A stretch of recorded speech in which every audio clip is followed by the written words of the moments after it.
Antes de eu mostrar para vocês esse maravilhoso imóvel em condomínio, veja as preliminares dos benefícios de morar no bairro Liberdade.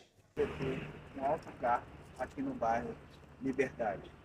Isso de ter uma academia aqui no bairro Liberdade. De você ter a Unimed aqui no bairro Liberdade.